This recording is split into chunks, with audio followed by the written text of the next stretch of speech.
ang mga kwento ng pag-ibig, kwento ng buhay, at kwento ng pag-asa dito sa Barangay Love Stories. Love Stories. Handa tayong magsakripisyo at tiisin ang lahat ng hirap para sa mga mahal natin sa buhay. Pero hindi maiiwasan na maubos lahat ng enerhiya natin hanggang sa maramdaman tayo or makaramdam tayo ng matinding pagod. Ikaw kabarangay, anong kaya mong isakripisyo, maibigay lang ang pangangailangan ng taong mahal mo? Dear Papa Dudut, itago niyo na lamang po ako sa pangalang Kat. 33 years old at nagtatrabaho sa isang insurance company. Matagal na akong avid listener ng inyong radio station na Barangay LS 97.1 at matagal ko na rin gustong sumulat sa programa ninyo na Barangay Love Stories. Nag-iipon lamang ako ng lakas ng loob para masimulan ito kasi may parte ng buhay natin na hindi madaling balikan para ikwento sa iba. Pero siguro, paraan ko na rin to para kahit paano'y gumaan ang pakiramdam ko at umaasa rin ako na makakapag-iwan ng aral ang kwentong ito ng buhay ko. Kakagraduate ko lang ng college nang mamatay ang papa ko at mula noon, ako na ang tumayong breadwinner ng pamilya. Pangalawa kasi ako sa 6 na magkakapatid. Pero may sarili ng pamilya ang kuya ko. Si mama naman ay huminto na rin sa pagtitinda ng gulay sa palengke mula nang ma-heat stroke siya. Mabuti na lang at kaagad din siyang nakarecover pero naging mahina na rin ang katawan niya mula noon, Papa Dudut.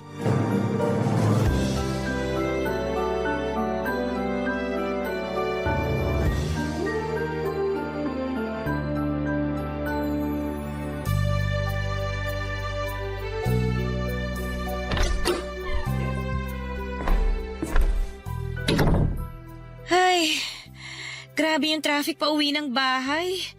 Nakakagutom. Oh, Kat, mabuti naman at nakauwi ka na.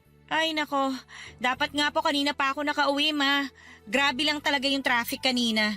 Hindi naman Friday ngayon, pero ang tagal po nang naging biyahe ko. Baka may aksidenteng nangyari malapit dun sa dinaanan ng sinasakyan mo, kaya natagalan ka sa biyahe. Siguro nga po. Iba po kasi talagang traffic kanina, ma. Parang araw ng sweldo, Biyernes, kasi talagang ang bagal gumalaw ng mga sasakyan. Lalo tuloy ako napagod at nagutom. Halika na rito sa lamesa at ipaghahain na kita ng hapunan mo. Sige po, ma. Gutom na rin po talaga ako. Iwan ko na lang po muna itong bag ko dito sa sofa. Ano po palang ulam natin, ma? Ginataang galunggong, Kat. Eto, nilagay ko na dito sa lamesa katabi nitong kaldero ng kanin. Ginataang galunggong? Oo, bakit? Eh, di ba yan din po yung ulam natin kagabi? Piniritong galunggong naman yon. Parehong galunggong pa rin, ma. Pero sige po, okay lang naman sa akin. Kahit anong ulam kasi, gutom na po talaga ako. Maupo ka na nang makakain ka na. Opo, ma. Nagwawala na talaga kasi itong sikmura ako sa gutom eh. Eto na rin ang baso ng tubig, oh. Salamat po. Grabe. Amoy pa lang, alam mo nang masarap ang pagkakaluto nitong ginataang galunggong nyo, ma. Gata ng niyog kasi talaga ang gamit ko dyan at hindi yung nasa pack lang. Bakit, ma? Magkaiba po bang lasa kapag yung nasa pack ang gamit nyo? Oo naman. Hindi hamak na mas masarap pa rin kapag yung fresh na gata ang gamit sa pagluluto. Sa bagay nga po. Hindi rin naman po kayo mahilig gumamit ng mga seasoning eh, no? Tama ka dyan, kasi mas masarap pa rin yung walang halong preservative ang mga nilulutong pagkain. Kung bakit ba naman kasi hindi ko naman ang husay nyo sa pagluluto eh. Marunong ka namang magluto ah. Pero kasi hindi kasing sarap ng mga niluluto nyo, ma. Naalala ko pa nga nung unang beses ako magluto ng sinigang. Sobrang alat. Oo, naaalala ko yon. Napasobra naman kasi ang lagay mo ng asin sa sinigang noon. Ang sabi ko naman kasi sa'yo, tansahin mo ang paglalagay. tatlong kutsara naman kasi yatang nilagay mo dun sa niluto mo. Naku ma, hindi ko na po matandaan kung gaano karami ang nalagay ko. Pero mabuti na lang talaga at naremedyohan niyo yung niluto ko at saka nakain pa rin ng mga kapatid ko. Kung hindi, masasayang yung 1 kilong baboy at ilang mga gulay na binili ko. Madali namang remedyohan ng napaalat na sinigang na baboy. Sa susunod, panoorin mo kung paano ko magluto para matutunan mo yung tamang teknik para mapasarap ang niluluto mo. Ay sige ma, gusto ko yan. Kailangan ko na rin talagang matutunan na pasarapin yung mga niluluto ko para naman hindi nasasayang. Madali lang yon, basta matutunan mo kung paano tansyahin ang mga rekado na ginagamit mo. Oo nga pala, Kat. May extra ka ba na pera dyan ngayon? Meron naman po ma. Bakit po? Para saan po ba? Ay, pambayad sana ng kuryente natin kasi may dumating na disconnection notice kaninang umaga. Ha? Paano po nangyari yun? Nakapag-abot naman po ako sa inyo ng pambayad ng tubig at kuryente nung 1 linggo, di ba? Oo, nakapagbigay ka nga nung nakaraan. Bakit po nagkaroon tayo ng disconnection notice para sa kuryente natin? Ang totoo kasi, nagamit ko yung pera na yun sa pampagawa ng baradong lababo natin. Tsaka may problema rin ng tulo ng tubig sa gripo kaya isinama ko na sa pinaayos ko sa tubero. Nakakalimutan kong sabihin sa'yo na doon ko nagamit yung pera na dapat pambayad natin sa bill ng kuryente. Ganun po ba? Pasensya ka na kasi nawala na rin sa isip ko na sabihin sa yung tungkol dun Ayos lang po yun ma. Basta ma sa susunod, sabihin nyo na lang po sa akin na mas maaga para hindi tayo nakakatanggap ng disconnection notice. Oo anak, iiwasan ko nang maging makakalimutin. Iabot ko na lang po mamaya yung pera para maibayad nyo na po bukas ng umaga. Sige, aagahan ko na lang ang pagbabayad bukas. Opo ma, kasi baka mamaya maputulan pa tayo tapos mas malaki pa ang magastos natin sa pagpapareconnect ng kuryente. Papadudot, hindi talaga madali ang maging breadwinner lalo na kung walang ibang inaasahan ng pamilya ko kung hindi ako lamang. Papadudot nung nabubuhay kasi si Papa. Kahit na hindi ganoon kagaan ang buhay namin ay hindi naman ako sobrang nahihirapan. Para makatulong sa kanya noon ay nag-working student ako kasi may mga oras na hindi sumasapat ang kinikita niya sa pagdadrive ng taxi para sa mga gastusin namin sa bahay. Nakikiboundary lang kasi siya ng taxi kaya hindi niya buong naiuuwi sa bahay ang perang pinaghihirapan niya sa pamamasada. Si Papa rin ang naging idolo ko noon kasi nakita ko kung paano niya itaguyod ang pamilya namin kahit pagod na siya. Kaya mula nang mawala siya ay nangako ako sa sarili ko na susundan ko ang yapak niya at gagawin ko ang lahat para mapabuti ang buhay ng pamilya namin. Pero mula nang mapunta nga sa mga balikat ko ang malaking responsibilidad ng pamilya ko, doon ko na na-realize na hindi talaga madali ang naging pwesto ni Papa sa buhay namin. Hindi lang siya mabigat, kung hindi sobrang bigat.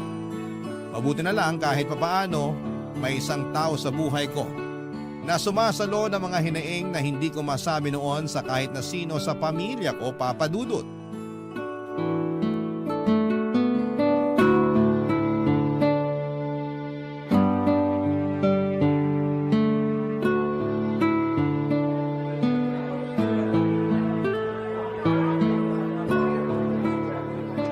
Buti naman at nagkaroon ka na ng oras para sa akin, babe. Pasensya na babe naging sobrang busy ko lang talaga sa trabaho. Ayos lang, huwag kang mag-alala. Naiintindihan ko naman yun. At least ngayon, natuloy na ang date natin kahit dito lang sa coffee shop. Ayun nga lang, may dala ka pa ring trabaho. May tinapos lang naman akong report pero ito, i-close ko na tong laptop ko para wala nang storbo sa atin. Ayan, very good. Minsan ko na nga lang masolo ang babe ko. May istorbo pa na laptop. Ito na nga nilalagay ko na sa bag ko para solong-solo mo na talaga ako. Ay, may ibibigay nga pala ako sa'yo. Ano yan? Eto, Uy, wow! Sunflower bouquet? happy Mansari, babe. Oh, thank you. Grabe, dapat hindi ka na nag-abala pa ng ganito. Special day natin ngayon, kaya dapat may special something din ako para sa'yo. Napaka-sweet talaga ng babe ko. Siyempre naman, basta para sa napakagandang girlfriend ko. Bolero pa. Uy, hindi ah. Sobrang ganda kaya talaga ng girlfriend ko. Kaya sobrang mahal na mahal kita. Ay naku, ewan ko sa'yo. Masyado mo na ako pinapakilig ha. Pero paano mo pala napagkasya to sa bag mo? Etong malaking backpack ang ginamit ko para hindi ma-deform yung sunflower bouquet. Buti nga maayos pa rin hanggang sa makarating ako dito sa coffee shop. Ingat na ingat talaga ako sa pagbitbit ng backpack ko na yan. Thank you babe ha.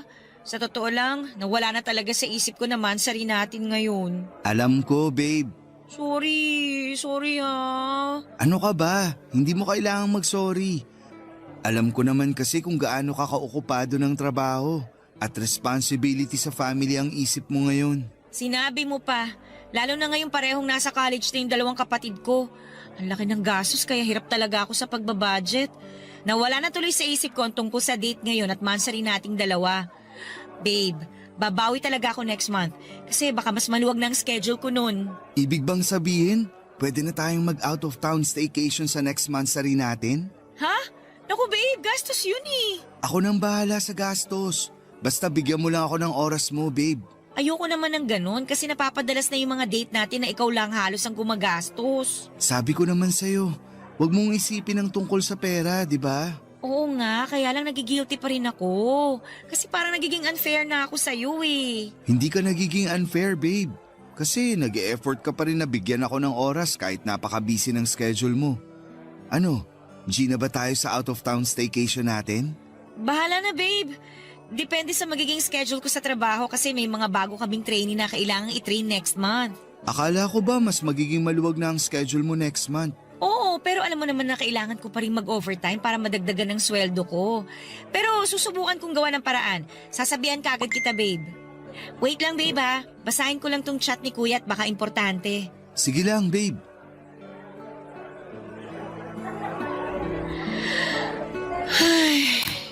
Oh, bakit ang lalim naman ng buntong hininga mo pagkatapos mong basahin ang chat ng kuya mo?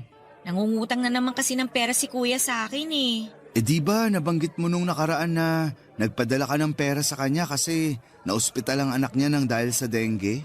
Oo. Tsaka hindi pa niya nababayaran yun. Tapos nangihiram ulit siya ng pera ngayon? Oo. Ang dahilan naman niya, nakagat daw ng aso yung bunso niya at magpapa-anti-rabies daw sila bukas ng umaga. Pero may center na nagbibigay ng libreng anti-rabies, di ba? Nabanggit niya sa chat malayo daw kasi sa kanila yung center na nagbibigay ng anti-rabies eh. Kaya ayun, sa mas malapit na ospital na may bayad na lang daw sila pupunta bukas. Masisira na naman ang budget ko nito.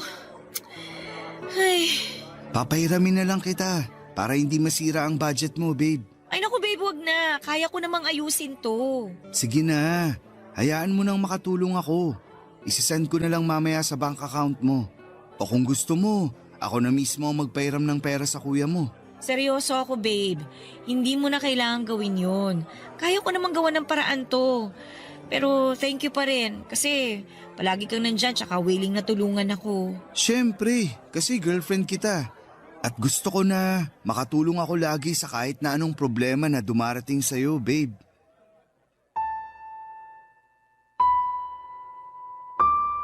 Papadudot kahit may sarili ng pamilya ang kuya ko ay may mga pagkakataon na nangihiram siya sa akin ng pera na madalas na hindi na niya nababayaran.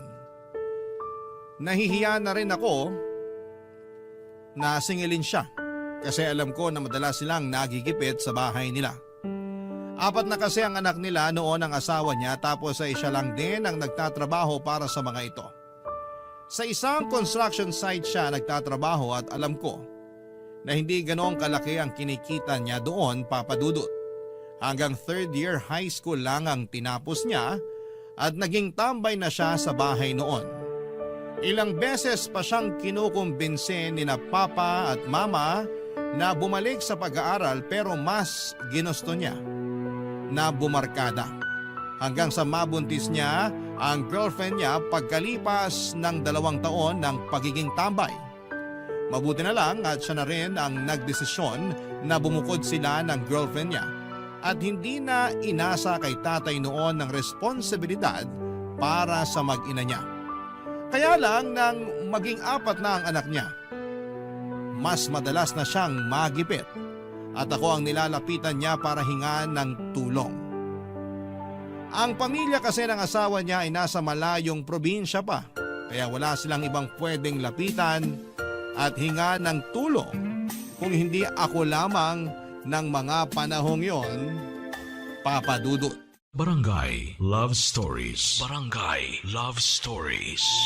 Papa Dudut, nakilala ko si Joey noong nasa college pa lamang ako. Doon din nagsimula ang relasyon namin at hindi ko yon sinabi sa mga magulang ko. Ayaw kasi nila na mag-boyfriend ako kasi natatakot sila na baka magaya ako sa kuya ko na nakapag-asawa ng maaga. Kahit nga nang minsang pinakilala ko si Joey sa kanila bilang manliligaw ko, pinaalala nila sa akin ang responsibilidad ko na pagtulong sa pamilya sa oras na makatapos na ako ng pag-aaral ko. Kumbagay, hindi raw kaagad ako pwedeng mag-asawa. Hindi naman nila yon diretsong sinabi sa akin pero pinaramdam nila ang magiging responsibilidad ko sa oras na makatapos ako ng college. Kaya naman ang maging kami ni Joey noon ay naging lihim sa pamilya ko ang relasyon naming dalawa. Baka kasi hindi nila ako maintindihan na hindi ako kagaya ng kuya ko. Kaya kong balansehin ang oras ko sa trabaho, sa pamilya, sa pag-aaral at sa relasyon na merong kami ni Joey. At nangihinayang ako na hindi yon nakita ni Papa kasi nawala na kaagad siya bago ko pa man maipakilala sa kanya si Joey bilang boyfriend ko. Nagtatrabaho na rin ako noon nang ipaalam ko kay Mama ang tungkol sa relasyon namin at wala na rin siyang naging pagtutol. Siguro kasi nakita ni Mama kung gaano ako karesponsable bilang breadwinner ng pamilya namin, Papa Dudut.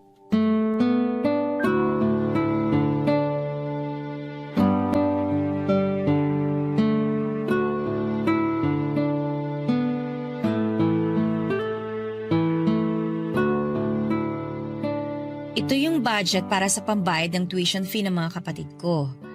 Ito para sa allowance nila. Ito naman para sa bill ng kuryente at tubig para sa buwan na to. Tapos ito para sa pang-grocery ni Mama. Yan. Buti na lang mukhang hindi kami magigipit ngayon. Kasi malaki pa tong natira na pang-allowance ko. Anak, magkape ka muna. Oh, Ma. Gising pa po pala kayo. Oo, ilalagay ko na sa lamesa tong tasa ng kape natin. Grabe, kakatutok ko dito sa ginagawa ko, hindi ko napansin na nagtitimpla na pala kayo ng kape sa kusina. At talaga nagtimpla pa kayo ng kape para sa ating dalawa, Ma. Hindi pa kasi ako makatulog, kaya naisipan ko na lumabas muna ng kwarto para magkape. Ginagawa niyo pa rin pala talagang pampatulog ang kape. Ikaw din naman, di ba? Nagkakape ka bago matulog, kaya nang makita kitang gising pa rito sa sala, naisipan kong ipagtimpla ka na rin ng kape. Sa inyo po talaga ako nagmana pagdating sa kape. Pero salamat po dito, Ma. Sakto po kasi patapos na rin ako dito sa ginagawa ko. Nagbabudget ka na ba para sa mga gastusin natin sa buwan na ito? Opo, binabudget ko na po mga kailangan nating bayaran at pagkakagastusan para sa buwan na to. Maisisingit mo pa ba dyan yung nabanggit ko nung nakaraan na pagpapaayos ng banyo natin? May sira po bang gripo ng banyo natin?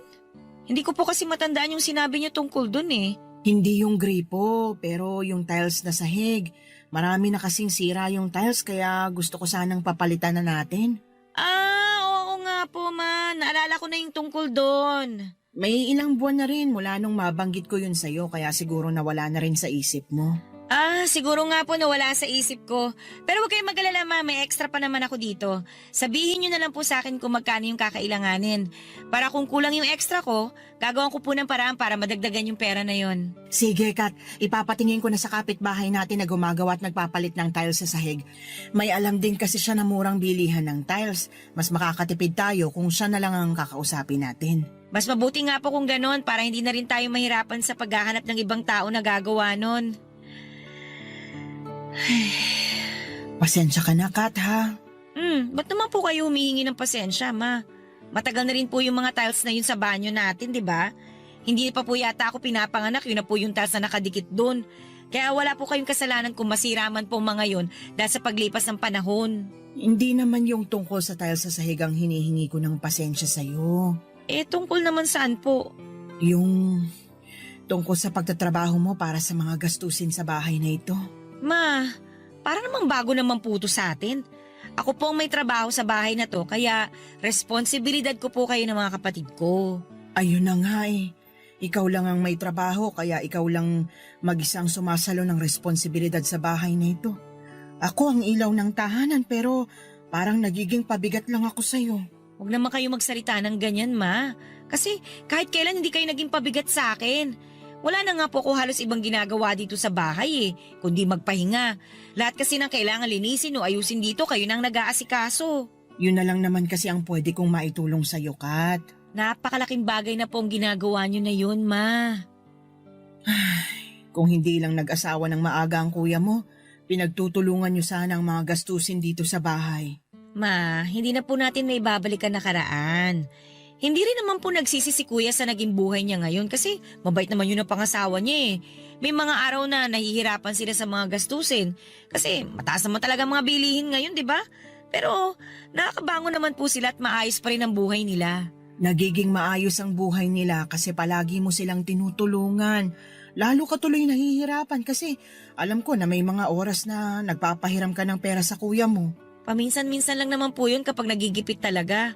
Tsaka madalas para naman po sa mga anak nilang hinihiram na pera ni kuya sa akin eh.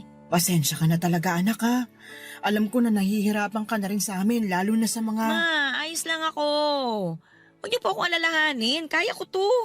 Nakakaramdam ako ng pagod pero kaya ko to, Ma. Kaya ko pong igapang at itaguyod ang pamilya natin.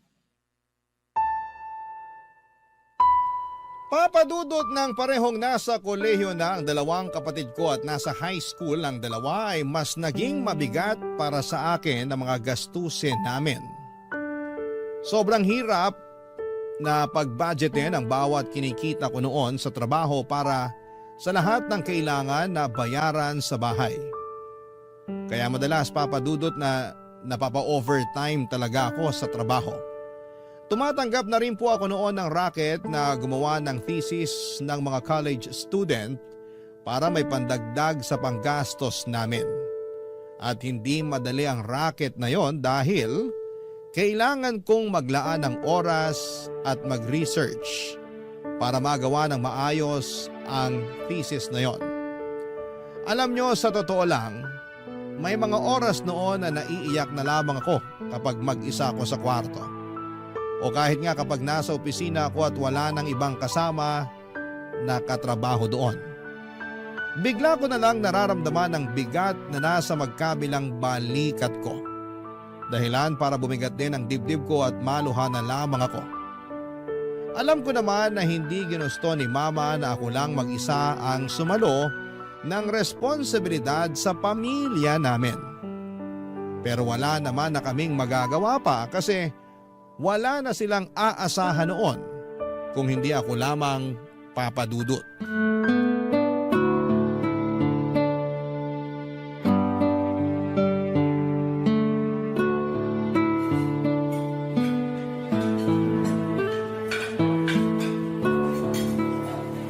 Happy anniversary, babe!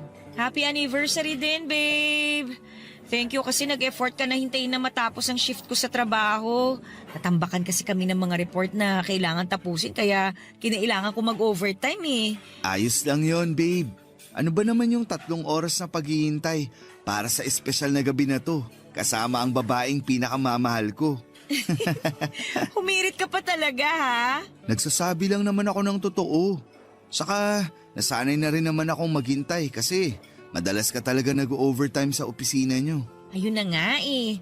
Nahihiya na ako sa'yo kasi palagi ka nalang naghihintay ng ilang oras para lang sa saglit na date natin. Anong saglit?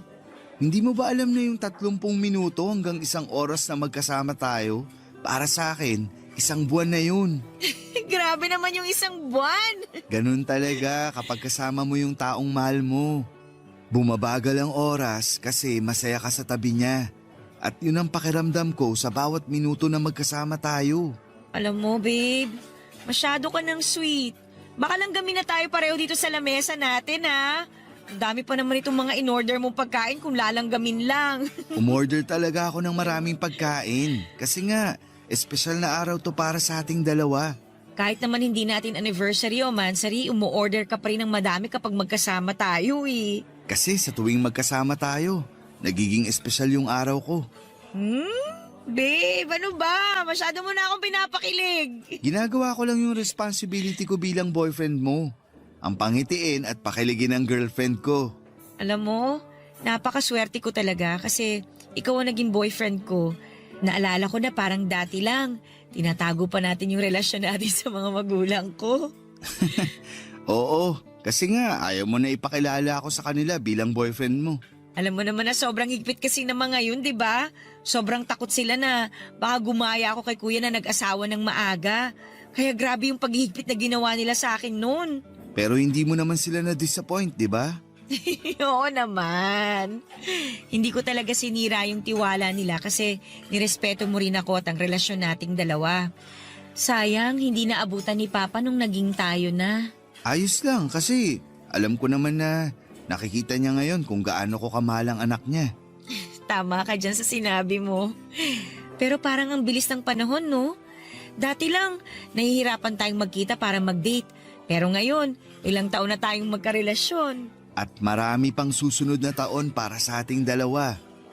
Ay, sa totoo lang, minsan nakakaramdam na ako ng takot. Takot saan, babe? Na ano, baka mapagod ka na sa akin. Mahal kita. Kaya hindi ako mapapagod na mahalin ka. Babe, thank you ha. Kasi palagi kang nandyan para sa akin. At hindi ako mawawala sa'yo kahit kailan. Hindi ako mapapagod na mahalin ka. Gusto ko na ako yung maging dahilan para lalo kang lumakas. Ako yung kukuhanan mo ng lakas sa oras na nakakaramdam ka ng pagod. Kaya nga, gusto ko na rin samantalayin ang pagkakataon na to, babe. Anong ibig mong sabihin? Babe, ilang beses ko rin pinag-isipan to. At naniniwala ako na ito na yung oras para simulan nating planuhin ang buhay nating dalawa.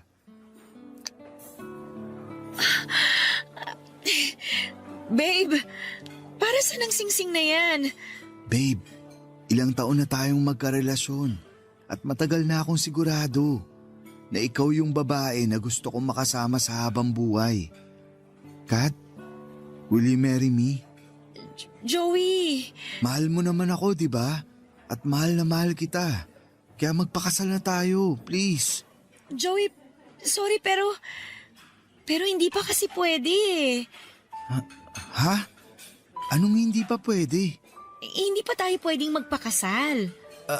Akala ko ba mahal mo ako? Oo nga, pero hindi sapat yun para madaliin natin ang lahat. Hindi naman kita minamadali, Kat. Gusto ko lang na simulan na nating planuhin ang tungkol sa ating dalawa. Kahit ito man lang nakasal natin. Ayun na nga, Joey. Hindi pa kasi pwede talaga eh. Kasi una sa lahat, alam mo naman may 4 pa ako na kapatid na pinag-aaral. Yung 2 sa kanila nasa college pa. Tutulungan naman kita na pag-aralin ng mga kapatid mo. O sa kahit na anong gastusin pa para sa pamilya. Tutulong ako. Yan yung ayoko mangyari. Yung saluhin mo yung responsibilidad na hindi naman talaga sa'yo. Joey, sorry talaga pero hindi pa ako handa eh. Hindi ko pa kaya magpakasal sa'yo. Papadudot ng tumungtong ng first year college ang kapatid ko na sumunod sa akin ay nangako siya na pagbubutihin niya ang pag-aaral niya. Sinubukan niya rin na mag-working student pero napansin ko na hindi niya kayang pagsabayin ang pag-aaral at pagtatrabaho dahil bumaba talaga ang grades niya. Kaya naman sinabi ko sa kanya na mag-focus na lamang siya sa pag-aaral at ako nang bahala sa lahat ng mga gastusin. Ganon din ang naging setup ng isa ko pang kapatid nang mag-college na siya. Sinubukan niya rin na maging working student pero nahirapan din siyang pagsabayin ang pag-aaral at pagtatrabaho. Doon ko na-realize na magkakaiba talaga ang diskarte ng mga tao. May mga kaya tayong gawin na hindi kayang gawin ng iba. O pwedeng nasanay lang din sila na may inaasahan silang tutulong sa kanila. Kaya ang pakiramdam nila ay hindi na nila kayang gawin ang isang bagay na mabigat para sa kanila. Kasi ako, kahit gaano ako nahihirapan nang maging working student ako, ay pinilit kong kayanin yon. Kasi alam ko na walang ibang makakatulong sa akin kung hindi ang sarili ko lamang, Papa Dudut. Barangay Love Stories. Barangay Love Stories. Papa Dudut, hindi naging madali para sa akin ang tanggihan ang alok na pagpapakasal ni Joey. Bago pa man ang araw na yon ay may ilang beses ko nang nararamdaman na balak na niya akong alukin ng kasal.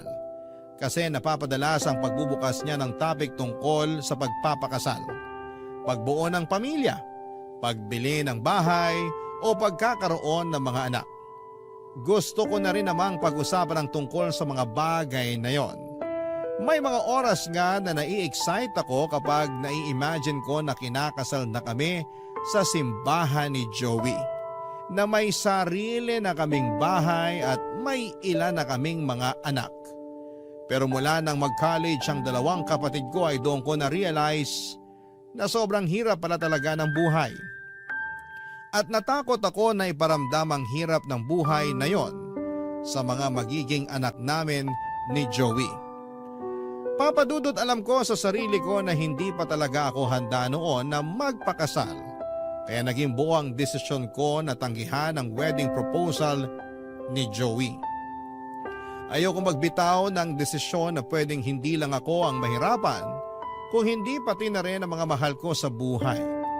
Sobrang nasaktan ko noon si Joey at naiintindihan ko ang pag-iwas niya sa mga tawag o text ko na ilang buwan, Papa Dudut. Ang hindi ko lang maintindihan ay bakit parang naging napakadali para sa kanya. Napalitan ako sa buhay niya. Dahil pagkalipas lamang ng ilang buwan ay nakita ko siya sa isang mall na may kasamang ibang babae. Hindi lang basta kasama, kung hindi kahawa kamay niya pa ito. Kaya hindi ko na napigilan ang sarili ko na kumprontahin siya ng araw na yon, Papa Dudut.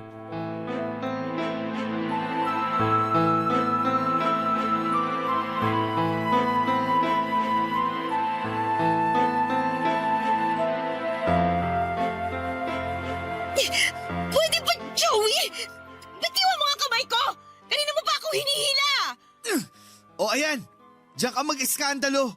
Ngayon nandito na tayo sa labas ng mall. Hindi ako nag-eskandalo! Talaga?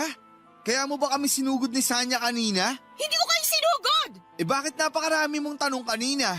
Tapos halos kulang na lang. Sabunutan mo yung kasama ko. Normal lang na magtanong ako dahil hindi ko kilala kung sino yung kasama mo.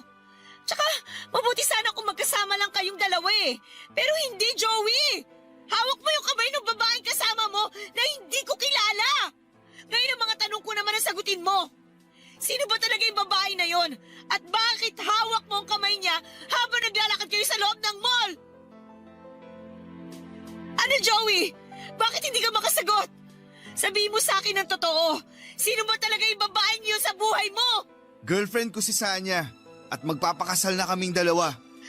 Girlfriend? Sadali lang, paano nangyari yon? At saka teka, magpapakasal na kayong dalawa? Bakit? Paano? Mahal ako ni Sanya, kaya pakakasalan ko siya. Pero mahal din kita! Kung talagang mahal mo ako, bakit ayaw mo magpakasal sa akin? Hindi ko sinabing ayoko magpakasal sa'yo. Ang sabi ko lang naman, hindi pa ako handa, Joey. Tsaka paano mo siya naging girlfriend? Eh, hindi pa naman tapos yung relasyon nating dalawa. Nung gabi na tinanggihan mo ang alok ko sa'yo na magpakasal na tayo, para mo na rin tinapos ang relasyon nating dalawa. Joey, sinabi ko naman sa'yo, di ba?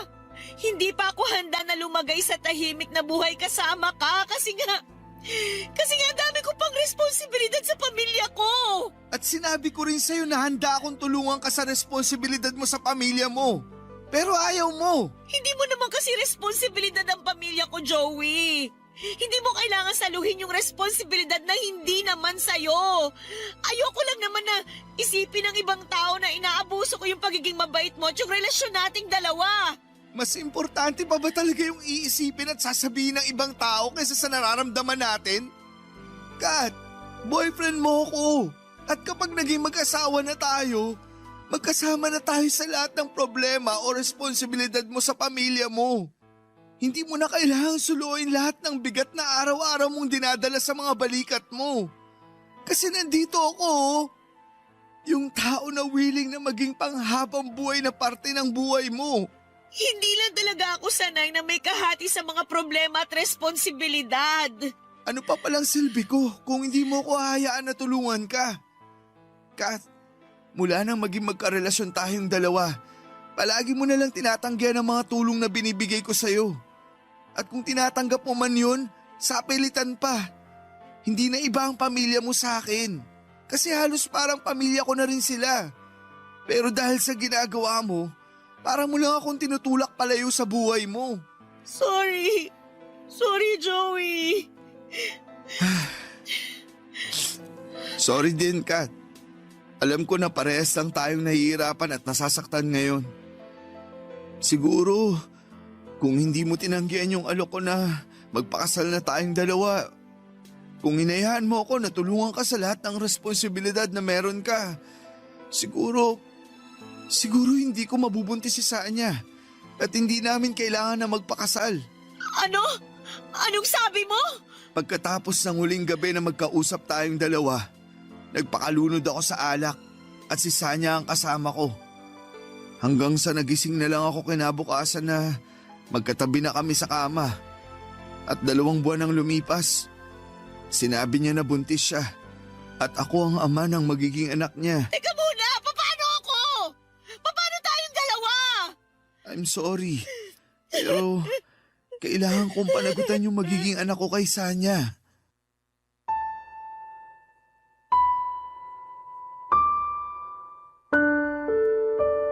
Papadudot pagkatapos kong tanggihan ang alok ng pagpapakasal sa akin ni Joey ay iniwasan na niya ako. At kagaya nga ng sinabi ko kanina, naiintindihan ko yon. Kasi alam ko na sobra ko siyang nasaktan. Binigyan ko siya ng oras na makapag-isip tungkol sa naging sagot ko, pero hindi naman ibig sabihin noon na nakipaghiwalay na ako sa kanya. Kasi pagkatapos ng 1 linggo ay sinimulan ko ng gumawa ng paraan para muli kaming magkausap. Tinatawagan ko siya pero hindi niya ako sinasagot. Palagi ako nagtitext at chat sa kanya pero hindi siya nagre-reply. Sinubukan kong i-explain sa mga text at chat ko na hindi pa ako handang magpakasal. Pero sobrang mahal ko siya. Na sana'y bigyan niya pa ako ng oras na matapos ang responsibilidad sa pamilya ko bago kami magsimulang magplano ng para sa aming dalawa. Halos 5 buwan niya akong iniwasan tapos ay makikita ko na lamang siya na may kasama ng ibang babae. At hindi lang yon, Papadudut. Hindi ako makapaniwala na sa ilang buwan na hindi namin pag-uusap, makakabuntis na siya ng ibang babae. Sobrang sakit noon para sa akin kasi pakiramdam ko ay para akong isang piraso lamang ng notebook sa buhay niya na mabilis niyang pinilas at inalis sa buhay niya. Mabilis niya akong pinalitan ng isang bagong pahina sa kabila ng ilang taon na naging relasyon naming dalawa. Akala ko noon ay si Joey na ang magiging katuwang ko sa panghabang buhay sa oras na matapos na ang responsibilidad ko sa pamilya ko. Ayon pala ay dadaan lang din siya at hindi rin magtatagal sa buhay ko. Kaya naman mula noon ay muli ko na lamang sinubsob ang sarili ko sa pagtatrabaho at sa responsibilidad ko sa pamilya ko, Papadudut.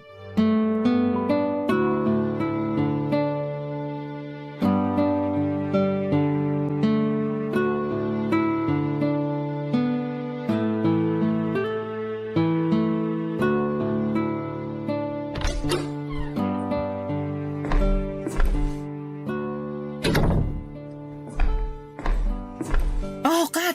Masyado ka yatang ginabi ng uwi ngayon. 3 oras po kasi ako nag-overtime sa opisina para wala na akong maiuwing trabaho dito sa bahay, ma. Tapos ang traffic pa po kaya mas lalo akong ginabi ng uwi. Nag-aalala na nga ako sa'yo kasi hindi ka nagre-reply sa text ko sa'yo eh. Pasensya na po, ma. Na-empty bat na rin po kasi yung cellphone ko kaya hindi ko na rin po nabasa yung text nyo. Ayos lang, medyo nag-alala lang ako. Kasi nga pasado 11:00 na ng gabi pero wala ka pa rin dito sa bahay. May nadaanan din po pala kaming mga sasakyan na nagkabanggaan. 2 kotse at 1 truck. Kaya naging doble ang traffic kanina. Mas doble din po tuloy ang pagod at gutom na nararamdaman ko ngayon. Halata nga sa mukha mo, lalo na sa mga mata mo, nak. Pero eto, ipaghahain na kita para makakain ka na rin. Salamat, ma. Maghuhugas lang din po ako ng kamay ko. Kumapit kasi sa kamay ko yung kalawang sa gate natin kanina eh. Hindi pa po pala napapapinturahan yun? Nako, hindi pa nga. Kala ko po bang sabi nyo, papipinturahan nyo na yun kaya nanghingi kayo ng extra na budget nung nakaraang buwan. Oo, pero nagsabi kasi sa akin yung bunsong kapatid mo na gusto niyang sumama sa field trip ng school nila. Nung 1 taon kasi hindi siya nakasama kaya pinagbigyan ko ng makasama ngayon. Sana ayos lang sa yung pinasama ko ang kapatid mo sa field trip nila. Wala naman pong problema sa akin kung sumama si Bunso sa field trip nila. Pero sana ma, sinabi nyo sa akin yung tungkol doon. Para po hindi ako nagtataka kung bakit wala pa ring pintura yung gate natin hanggang ngayon. Ay, nawala na naman sa isip kong bagay na yun. Pasensya ka na, anak. Ayos lang po, ma. O ma, bakit wala pong lumalabas na tubig dito sa gripo natin sa lababo? Ay, nako. Nasira kasi ulit yan, kaya may timba ng tubig dyan sa tabi ng lababo. Yan na lang muna ang gamitin mo. Malinis naman ang tubig na laman ng timba na yan. Ay. Sige po, ito na lang po ang gagamitin ko na panghugas ng mga kamay ko. Magsasabon na rin po ako dito para matanggal ang amoy kalawang. Ma, di ba pinaayos nyo rin po itong lababo natin? Nagamit nyo nga po yung pera na dapat na pambayad ng kuryente natin nung nakaraan? Ay, oo, kaya lang palpak yung tuberong gumawa ng lababo na yan. Pinaalam niyo po ba sa kanya na palpak yung pagkakaayos niya dito? Nakatext ko pa siya ng 1 beses at sinabi niya naman na babalik siya dito sa bahay para ayusin ulit yung lababo na yan. Pagkatapos noon, hindi na siya ulit nag-reply. Sinubukan ko ring tawagan pero hindi ko na makontak yung number niya. Mukhang wala na siyang balak na magpakita ulit dito sa bahay. Kaya plano ko nang kumuha ng ibang tubero na mag-aayos ng lababo natin. Ibig sabihin po panibagong bayad na naman yun, ma. Ganun na nga, anak. Ay, sige po. Sabihin nyo na lang po sa akin kung magkano magagastos kapag may iba ng tuberong tumingin dito sa lababo natin. Nahihirapan po kasi ako sa pagbabudget minsan kapag may biglaan tayong kailangan na pagkagastosan dito sa bahay eh. Oo, sasabihin ko kaagad sa'yo. Halika na rito sa lamesa nang makakain ka na. Eto ma, kakatapos ko lang po magbanlaw ng kamay ko. Ano po bang ulam natin, ma? Adobong galunggong. Galunggong na naman po. Eh, di ba ito yung ulam natin kagabi? Iba yung ulam natin kagabi. Sarsyadong galunggong yon. Ma, hindi po ba talaga natin kayang magkaroon ng ibang ulam dito sa bahay? Palagi naman po ako nagbibigay ng pang-grocery sa inyo Saka madalas sobra pa po yun. Pero bakit napakabihira ako po makakain ng ulam na manok o karne ng baboy kapag nandito ako? Pasensya na, anak. Ang totoo, may pinirito akong manok kanina. Kaya lang nakain ng kapatid mo yung tinira ko na para sa'yo. Alam mo naman na paborito niya yun, kaya hindi ko na rin siya napigilan. Sanay na rin naman po ako na hindi pinapriority sa bahay na to.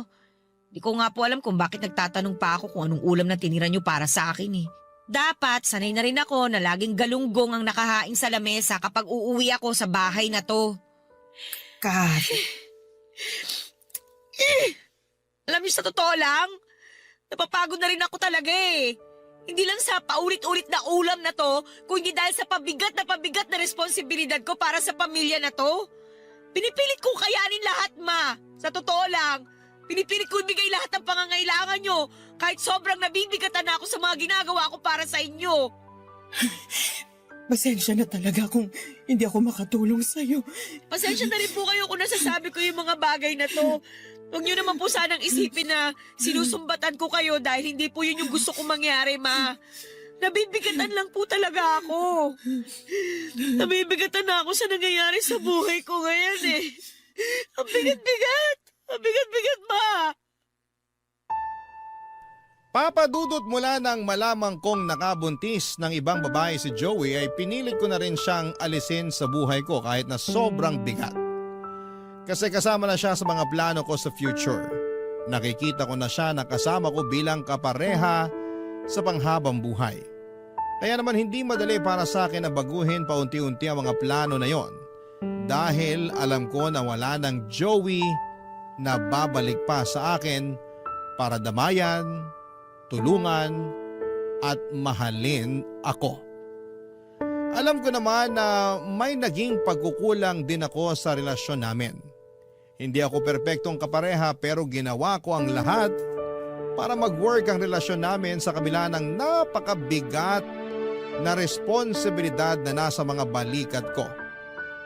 Responsibilidad na ayokong ipasa at iasa sa kanya dahil ayokong madamay siya sa bigat ng buhay na meron ako noon. Naging concerned lang ako sa kanya sa relasyon namin.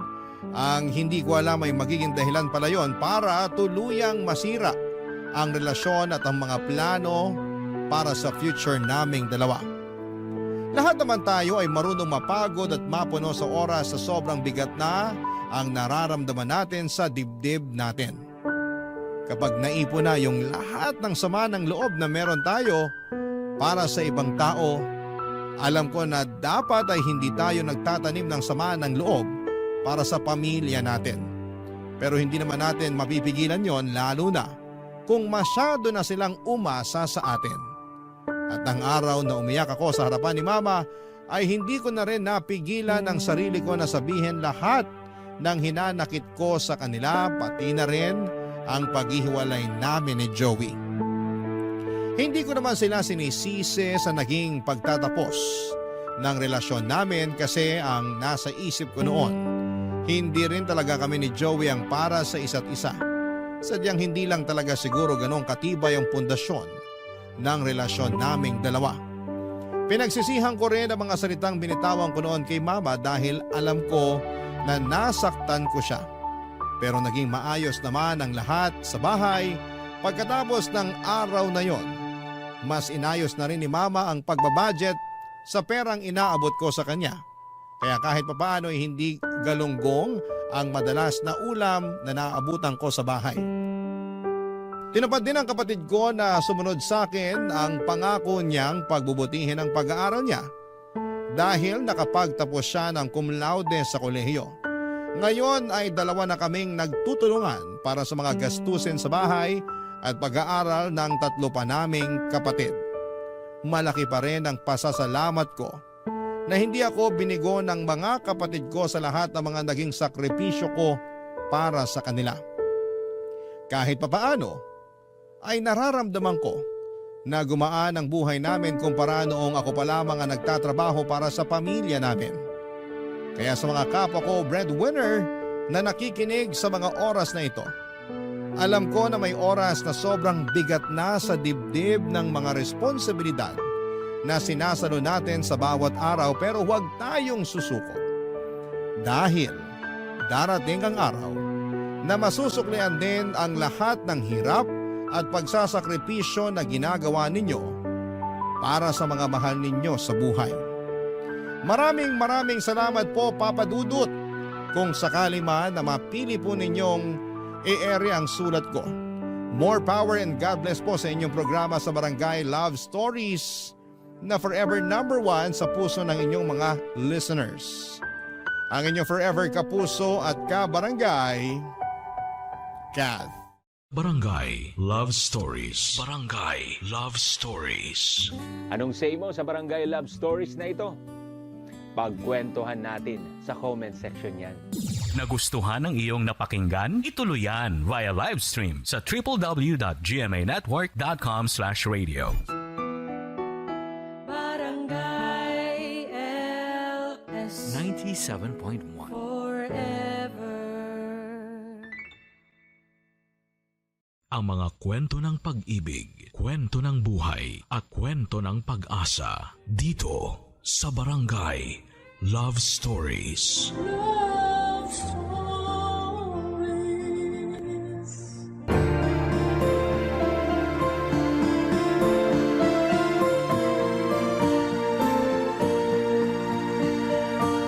Walang ibang hinangad ng isang magulang kung hindi ang kabutihan para sa kanyang anak. at palagi niyang inuuna ang kapakanan nito kesa sa kanyang sarili. Ikaw kabarangay, ano ang gagawin mo kapag nalaman mong niloloko lang pala ng taong mahal niya ang pinakamamahal at pinakaiingatan mong anak? Dear Papa Dudut, itago niyo na lamang po ako sa pangalang LC, 47 years old, may nag-iisang anak at retired teacher mula sa isang public school. Masasabi ko na ang buhay may asawa at pagiging isang ina ang pinakamasayang bahagi ng buhay ko noon. Mabuting lalaki kasi ang ibinigay ng Diyos bilang kabiyak ng buhay ko na si Ed.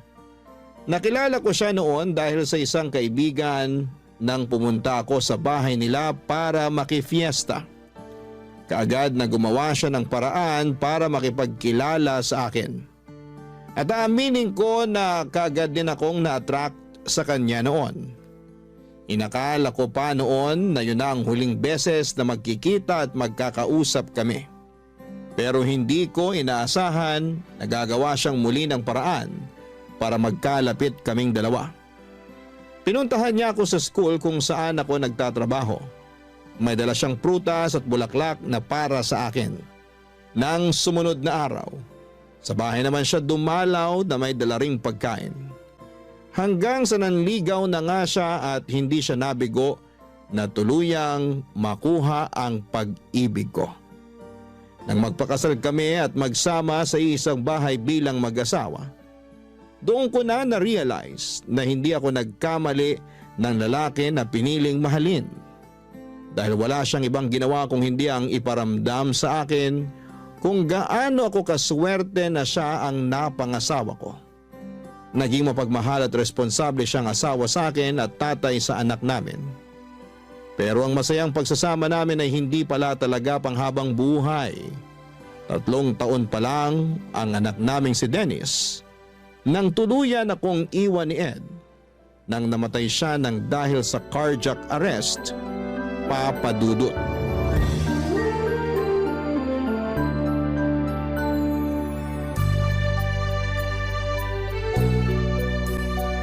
Ay, grabe. Nakakapagod maglaba kapag ganitong oras. Buti na lang, hindi pa ganong mataas ang araw sa likod ng bahay. Hindi rin masyadong mainit habang naglalaba ako kanina. Ano kayang pwedeng maluto para sa tanghalian namin ni Dennis? Teka, ano naaamoy ko? Oh, ma, tapos na po kayong maglaba? Oo. Dineretso ko na rin ng sampay para kapag umaraw mamaya matuyo na rin na kaagad. Mukhang napagod po kayo. Sandali lang po at pupunasan ko yung pawis sa noo nyo. Eto po, malinis tong tuwalya na hawak ko. Pupunasan ko lang po ang noo nyo. Masyado po yata kayong madaming nilaban. Hindi naman masyadong marami yon kasi nakapaglaban na rin ako nung nakaraang araw lang. Sabi ko naman kasi sa inyo, bumili na tayo ng washing machine para hindi na kayo napapagod sa paglalaba. Washing machine? Sus, makakasira lang ng mga damit natin yun. Pwede naman po na kahit mga pambahay na lang ang i-washing machine nyo. Tapos yung iba, kahit i-handwash nyo na lang kung gusto nyo po. Iha-handwash ko na lang para sigurado ako na malinis ang pagkakalaba ko sa lahat ng mga damit natin. Hindi pa masisira ang mga tela nun, lalo na yung mga pangalis mo na damit. Akin na nga yung tuwalya at ako na rin magpupunas sa pawis ko. Balikan mo na yung niluluto mo at baka masunog pa yun. Ay, sige po ma. Papatayin ko na rin yung apoy sa kalan. Kasi luto na rin naman po yung karne ng manok doon. Maupo na rin po kayo kasi nakapaghain na rin po ako ng para sa tanghalian natin. Sige, at medyo gutom na rin ako. Ano palang niluto mo na ulam? Ang paborito nyo pong binakol, ma. Ay, kaya naman pala amoy pa lang. Mukhang napakasarap na ng niluto mo kasi paborito ko. Sana nga po magustuhan nyo. Alam nyo naman po na hindi talaga ako madalas magluto. Nagulat nga ako nang may maamoy akong ulam mula sa kusina. Yung pala nagluluto ka na ng pananghalian natin. Nung makita ko kasi po kayong naglalaba kanina, naghanap na po ako ng pwedeng iluto sa ref natin. Sakto naman po ang mga ingredients na nakita ko para sa binakol na manok. Sana talaga pumasa sa inyo ang lasa ng niluto ko na yan. Eto, titikman ko na nang malaman natin kung lasang binakol ba yung niluto mo o baka mamaya lasang afritada o adobong manok pala ito.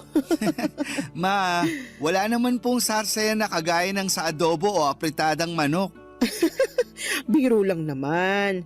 Eto, titikman ko na talaga, ha? Masarap tong sinigang na manok mo, ha? Ma, binakol po yan at hindi sinigang. Pero seryoso na anak, masarap tong niluto mong binakol na manok. Talaga po, Ma? Walang halong biro? Walang halong biro. Pwede ka na ngang mag-asawa sa sobrang sarap nitong niluto mo. Asawa agad, Ma? Hindi ba pwedeng girlfriend muna? Bakit, meron na ba? Nako, mukhang meron na nga. Kung meron man, ipapakilala ko po kaagad sa inyo. Saka, wag po kayong mag-alala.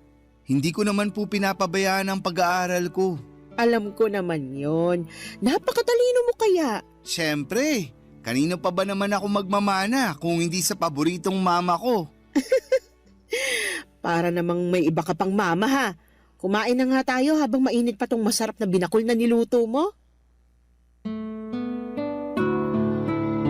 Papa Dudut, simple lang naman ang naging buhay ng pamilya namin noong nabubuhay pa ang asawa ko.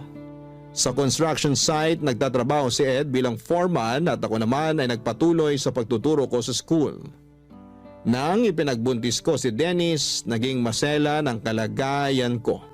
Kaya kinailangan ko nang mag-resign. Gusto ko na rin sanang bumalik sa pagtatrabaho noong nakapanganak ako, pero nakiusap si Ed na mag-focus na lamang daw sana ako sa pag-aalaga ng anak namin. Pinagbigyan ko naman siya kasi nangako siya. Nagagawin niya ang lahat para hindi kami mahirapan sa mga gastusin. Tinupad ni Ed ang pangako niya na yon.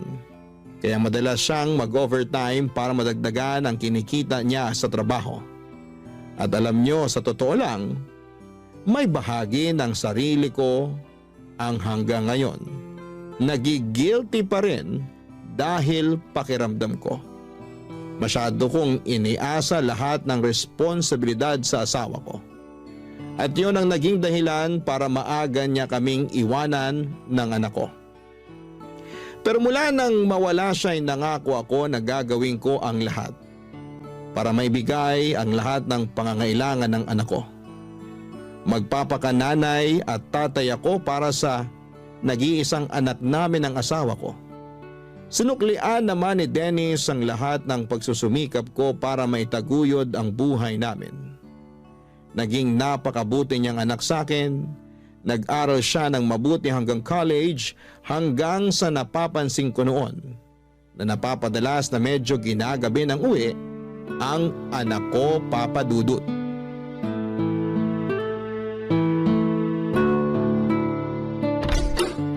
Mukhang hindi pa nakakauwi si Dennis dito sa bahay, ah.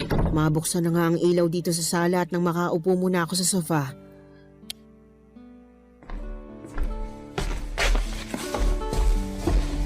Ay, nakakapagod yung mga klase ko kanina. Ang hirap talaga kapag may bumibisita sa amin ng mga head teacher mula sa ibang school. Napakaraming dapat asikasuhin. Ma, nakauwi na po pala kayo. Kakadating ko lang dito sa bahay, nagpapahinga lang ako ng konti tapos mag-aasikaso na ako ng pagkain para sa hapunan natin. Nagugutom ka na ba? Hindi pa naman po. Uupo na lang din po muna ako dito sa sofa. Gusto mo bang buksan natin ang TV? Hindi na po, kasi wala naman po akong inaabangan na palabas sa TV ng ganitong oras. Sige, pero bakit parang napapadalas yata na ginagabi ka ng uwi ngayon? May inaasikaso lang po ako. Tungkol ba yan sa introduction ng research paper ninyo? Hindi po, Ma. Baka napapadalas na masyado ang pagsama mo sa gimikan ng mga kaibigan mo, ha? At napapabayaan mo ng pag-aaral mo.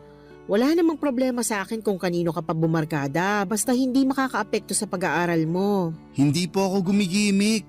Kasi wala rin naman po akong hilig sa paglalakwatsa o pagtambay sa kung saan-saan. Saka, konti lang din naman po ang kaibigan ko sa school. Ayoko rin ang nakikipag-usap sa kung sino-sinong estudyante na walang kinalaman sa subject ko. Mabuti naman.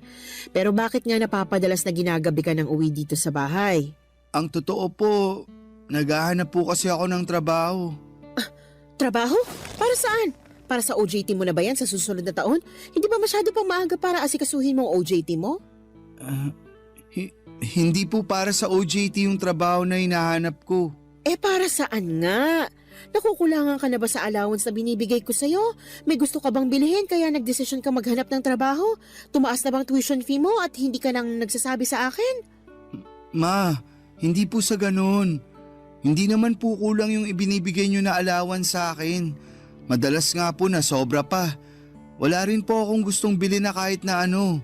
At hindi rin po nagtaas ang tuition fee namin. Ang totoo, naghahanap po ako ng trabaho kasi plano ko na pong huminto sa pag-aaral ko. Ano? Anong sabi mo, Dennis? Nagbibiro ka lang, di ba? Pinaprank mo lang ako kaya sinasabi mo yan ngayon. Hindi po ako nagbibiro. At mas lalong hindi ko po kayo pinaprank. Seryoso po ako sa sinabi ko na hihinto na ako sa pag-aaral. Pero bakit nga? Anong pumasok sa isip mo basta ka nalang gumawa ng ganyang klaseng desisyon? Ma, sana po maintindihan niyo ang desisyon ko na to kasi sa totoo lang, hindi rin po ito madali para sa akin. Mas lalong hindi madali para sa akin yung sinasabi mo. At hindi kita maiintindihan hanggat hindi mo pinapaliwanag na maayos kung bakit gusto mong huminto sa pag-aaral. Sorry po, Ma. Kailangan ko lang po talagang gawin to kasi buntis po yung girlfriend ko. May girlfriend ka? Opo. At magkakaanak na po kami kaya kailangan ko po siyang panagutan. Ito po ang dahilan kung bakit nagdesisyon ako na hindi na mag-e-enroll sa susunod na semester. Magtatrabaho na lang po ako para sa magiging anak namin. Papadudot masasabi ko na maswerte ako sa dalawang lalaki na ibinigay sa akin ng Diyos. Responsable at mabait na asawa si Ed. Pati na rin sa malambing at matalino kong anak na si Dennis. Akala ko talaga noong mawala si Ed ay hindi ko nakakayanin na magpatuloy pa sa buhay. Mula kasi nang maging mag-asawa kami, lahat ng bagay sa buhay ko ay nakaplano ng kasama si Ed. At paano ko pa susundin ang mga plano na yon kung hindi ko na makakasama ang asawa ko? Iniisip ko na lamang na kailangan ko pa ring magpakatatag para sa anak ko. Dahil ako na lang ang pwedeng asahan ni Dennis, Papa Dudut. Mabuti na lamang at lumaki talagang mabait, malambing, masunurin at matalinong bata ang anak ko. Hindi niya ako binibigyan ng sakit ng ulo at bonus na lang talagang mahusay siya sa mga klase niya. Masasabi ko rin na marami siyang namana sa tatay niya. Kasama na doon ang hilig na bumuo ng mga malalaking pangarap para sa hinaharap. Pareho din sila ni Ed na pangarap na mabigyan ako ng malaki at maayos na bahay. Ang sabi ko naman, masaya na ako sa simpleng buhay na meron ako basta kasama ang anak ko. Ang hindi ko inaasahan noon, yung malaking pagbabago na mangyayari dahil sa pagpasok ng bagong tao sa buhay namin, Papa Dudut. Barangay Love Stories. Barangay Love Stories. Papa Dudut, sa totoo lang, gusto kong magalit nang sabihin sa akin ni Dennis na nakabuntis siya ng babaeng hindi ko pa nakikilala. Hindi ako nagagalit kasi masisira o magbabago lahat ng mga plano at pangarap ni Dennis para sa akin. Yung inis at sama ng loob na nararamdaman ko ay para sa anak ko. Kasi bukod sa mga pangarap niya para sa akin ay meron din siyang sariling pangarap na alam kong magugulo ng dahil sa mga nangyari. Ang kinakasama pa ng loob ko noon ay yung desisyon niya na huminto sa pag-aaral. 1.5 taon na lang kasi at makakagraduate na dapat siya sa college.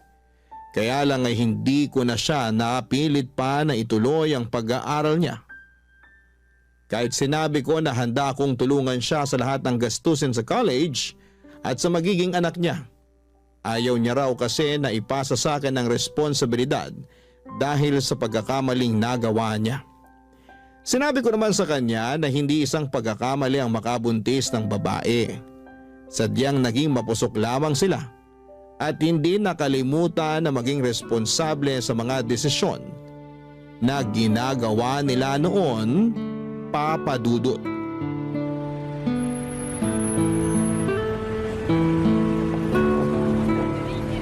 Malapit na tayo sa bahay namin, Kyla. Medyo malayong lakaran pala to, no? Oo, kasi bihira ang dumaraan na tricycle dito sa street namin. Napansin ko rin na parang konti ang mga tindahan dito sa inyo. Medyo nga. Pero wag kang mag-alala kasi may sari-sari store na katabi mismo ng bahay namin. Ayun, sakto. Alam mo naman na mahilig akong bumili ng mga kutkuti na pagkain. Mas okay talaga na may malapit na tindahan sa atin. Pero sa totoo lang, kinakabahan na ako. Kasi baka hindi ako magustuhan ng mama mo. Sobrang bait ng mama ko. Kaya sigurado ako na magugustuhan ka niya at magkakasundo kayong dalawa. Nandito na tayo sa bahay namin. Pagpasensya mo na lang kasi simple lang tong bahay namin. Uy, ang ganda kaya ng bahay niyo, Dennis. May gate pa bago yung mismong pinto ng bahay. Ang ganda pa ng mga halaman dito sa garden niyo. Naku, alagang-alaga ni mama yung mga halaman na yan. Pasok na tayo sa loob. Kasi sigurado akong excited na rin si mama na makilala ka.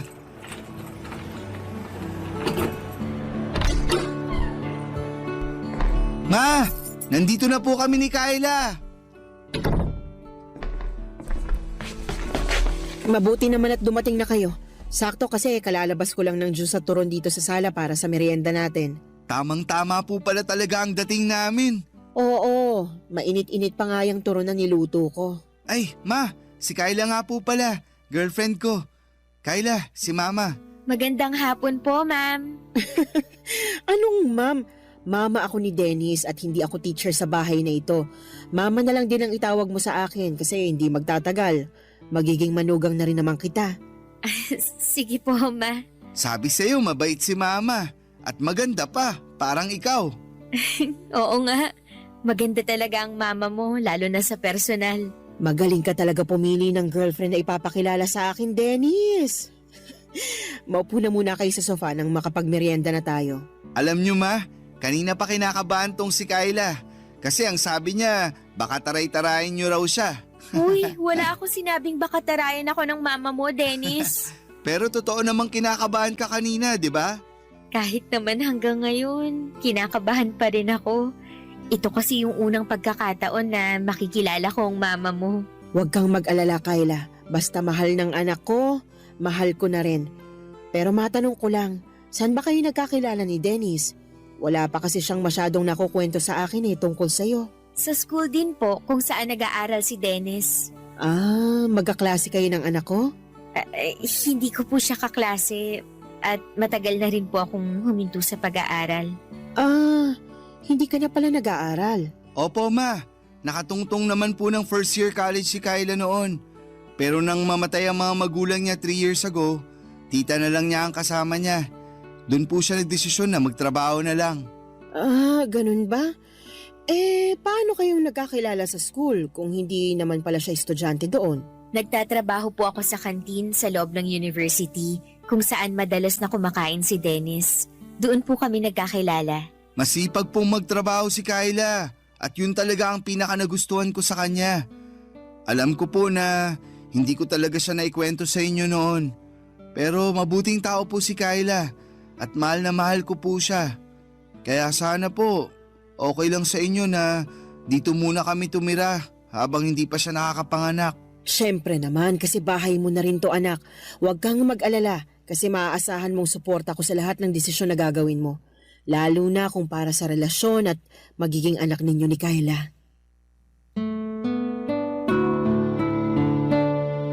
Papa Dudut, wala talaga akong alam na kahit na ano tungkol kay Kyla. Ni hindi ko alam na may girlfriend na pala ang anak ko. Ang akala ko noon ay nakafocus siya sa pag-aaral niya, yun pala ay may ibang tao na siyang binibigyan ng atensyon, Papa Dudut. Pero noong araw na nakilala ko naman si Kyla, ang naisip ko kaagad ay makakasundo ko siya dahil mukha siyang mabait na babae. Nalaman ko rin noon na halos 3 taon na pala ang tanda niya kay Dennis. Medyo halata nga yun nang unang beses ko siyang makita sa personal. Naisip ko pa nga na baka may ibang anak na siya dahil medyo malaki rin talaga ang katawan niya. Kahit 2 buwan pa lamang siyang buntis. Pasimple ko yon at tinanong kay Dennis sa paraan na hindi ko siya mau-offend. At sinabi naman niya na wala pang ibang anak si Kyla at sadyang may kalakihan lang din ang katawan nito, Papa Dudut.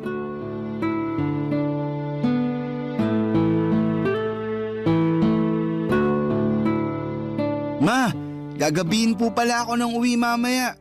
Huwag niyo na po akong hintayin ni Kyla na maghapunan. Ipagtatabi na lang kita ng ulam para mabilis kong mainit pag uwi mo dito sa bahay. Bakit pala gagabihin ka ng uwi? Kulang po kasi kami ng waiter sa restaurant kaya kailangan namin magdagdag ng oras sa duty namin. Naku, sayang naman kasi. Bala ko pa namang magluto ng paborito mong igado na ulam para sa hapunan. Talaga? Ipagluluto mo ako ng paborito ko? Oo, kaya nga plano kong sumama mamalengke mamaya kay mama eh. Pwede mo pa rin namang iluto yung paborito ko, Kyla. Hindi na nga lang tayo sabay na makakapaghapunan kasi ayoko mapuyat ka sa paghihintay sa akin. O sige, pero siguraduhin mo na kakainin mo yung iluluto kong ulam ha? Kahit sunog pa yung luto mo, kakainin at uubusin ko lahat yan. Grabe ka naman. Hindi pa naman ako nakapagluto ng sunog na ulam nung nagtatrabaho pa ako sa kantin. Joke lang naman yun. Ikaw naman akala ko naman nakatikim ka na ng sunog na luto ng girlfriend mo. Naku ma, masarap po magluto si Kyla. Ay talaga? Opo, kasi minsan binibigyan niya pa ako ng pagkain na niluto niya sa bahay nila kapag wala siyang pasok sa kantin. Malapit lang din po kasi yung bahay ng tita ko sa university kung saan nag-aaral dati si Dennis. Kapag wala po akong trabaho, dumadaan po siya doon para saglit na dalawin ako o makipagkwentuhan sa akin. At kapag aalis na po ako, palagi na po siyang may pabaon na pagkain sa akin. Kaya pala may mga oras noon na maaga kang umaalis ng bahay natin. Akala ko may inaasikaso ka lang na para sa mga klase mo eh. Opo ma, pero never ko naman pong pinabayaan ang pag-aaral ko kahit nanliligaw pa lang ako nun kay Kyla. At kahit po boyfriend ko na si Dennis, palagi ko rin pong pinapaalala sa kanya na mag-focus sa pag-aaral niya. May isang beses lang po talaga na naging mapusok kami. Sorry po ma. Nako, huwag niyo nang isipin yon kasi hindi na natin mababago yung mga nagawa niyo noon at yung mga nangyari noon. Mas mahalaga ngayon na mag-focus tayo sa present, lalo na sa future na para sa baby ninyo. Tama po kayo. Kaya magsisipag talaga ako sa trabaho para sa pamilya na to. Teka, kailangan ko na nga rin po palang umalis kasi baka malate pa ako. O sige, mag-iingat ka anak. Opo ma, lalabas na rin po ako ng bahay. Bye po. Bye Kyla. Bye, mag-iingat ka.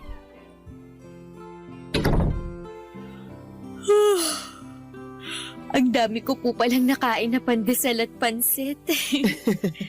Napansin ko nga rin yan. Mabuti naman at nagustuhan mong binili kong pansit dyan sa malapit na tindahan para sa almusal natin. Masarap din po kasi talaga yung pansit kahit wala masyadong gulay. Ayos din po yun dahil hindi rin ako mahilig sa gulay. Pareho pala kayo ni Dennis na hindi mahilig kumain ng gulay. Pero ngayon po, pinipilit ko naman na kumain ng gulay para sa pinagbubuntis ko. Inaantok na tuloy ulit ako. Oh, saan ka pupunta? Papasok po muna ako sa kwarto namin ni Dennis. Akala ko sasamahan mo kung mamalengke. Naku ma, tinatamad na po ako lumabas ng bahay. Ah, ganun ba? Sige, ako na lang ang bibili ng mga sahog na gagamitin mo sa lulutuin mo mamaya. Kayo na lang din po siguro magluto mamaya. Hindi rin naman makakauwi ng maaga si Dennis. Sa ibang araw na lang po ako magluluto para sa kanya. Sige po, pasok po muna ako sa kwarto at nakakaramdam talaga ako ng antok. Kung maglalaba po pala kayo, pakisama na lang din po sana yung mga damit namin para hindi nakatambak sa kwarto. Magpapahinga po muna ako. Papa Dudut, nagkamali pala ako sa naging first impression ko kay Kyla. Nung unang mga araw kasi niya sa bahay, naging maayos talaga ang pakikitungo niya sa akin. Pati na ang pag-asikaso niya sa mga gawaing bahay. Maaga siyang gumigising at pagkatapos mag-almusal ay dediretso sa sala para magwalis-walis ng sahig. Kasunod ang pagpupuna sa mga bintana, nagluluto rin siya ng para sa hapunan namin at siya ang nag-aasikaso ng pinagkainan namin sa almusal. Pero pagkalipas ng ilang linggo ay nagbago ang lahat, lalo na nang kinailangan kong mag-resign sa trabaho. Napaaga noon ang retirement ko dahil lumala ang katarata sa kanang mata ko. Nadaan pa naman sa oral medication pero hindi na ako bumalik pa sa pagtuturo. Mula noon, si Dennis na ang nagtatrabaho para sa mga pangangailangan at gastusin sa bahay. Doon din nagbago ang ugali ni Kyla na halos inaasa na niya sa akin lahat ng gawain sa bahay. Pero naisip ko na baka hindi nagbago ang ugali niya. Baka sadyang yun talaga ang ugali niya. Nagpapanggap at nagpapakitang tao lamang siya sa umpisa. Pilit ko na lamang siyang pinakisamahan noon dahil ayoko nang bigyan pa ng problema ang anak ko na alam kong palaging pagod galing sa trabaho niya, Papa Dudut. Barangay Love Stories. Barangay Love Stories. Papa Dudut, sa isang restaurant nagtatrabaho noon si Dennis. Dahil sa mga gamot na kailangan ko, mga vitamins ni Kyla at iba pang gastusin sa bahay, madalas na nag-o-overtime sa trabaho ang anak ko. Ayaw niya kasi nang nagigipit kami sa pera o panggastos sa bahay. Pinag-iipunan niya rin ang para sa panganganak ni Kyla at nabanggit niya rin na plano na niya itong pakasalan sa susunod na taon. Kaya pilit niyang ginagawa ang lahat para maibigay ang pangangailangan namin. Halos mahigit 10 oras siyang nagtatrabaho sa araw-araw. Naiinis pa ako kasi aalis si Dennis nang tulog pa si Kyla. Babangon lamang ito kapag kakain na. Magbabanyo o manonood ng TV tapos kapag uuwi na si Dennis, madalas natulog na ulit ito. Mabuti sana talaga kung may iba itong ginawa na medyo nakakapagod sa buong maghapon. Oo, buntis siya pero hindi ibig sabihin noon na hindi na siya pwedeng tumulong sa mga gawaing bahay. Hindi rin naman masela ng kalagayan niya kaya walang dahilan para maghapon lang siya na nakahiga sa kama o manood ng TV. Pero hinayaan ko lamang siya at walang kahit na anong narinig mula sa akin. Ang sabi ko baka kapag nanganak na si Kyla ay mas magiging maayos ang ugali niya. Pero naging malala ang lahat lalo na nang makunan si Kyla. Pagkalipas lamang ng ilang buwan, naging maayos na ang kalagayan nito pero mas naging tamad sa mga gawaing bahay, Papa Dudut.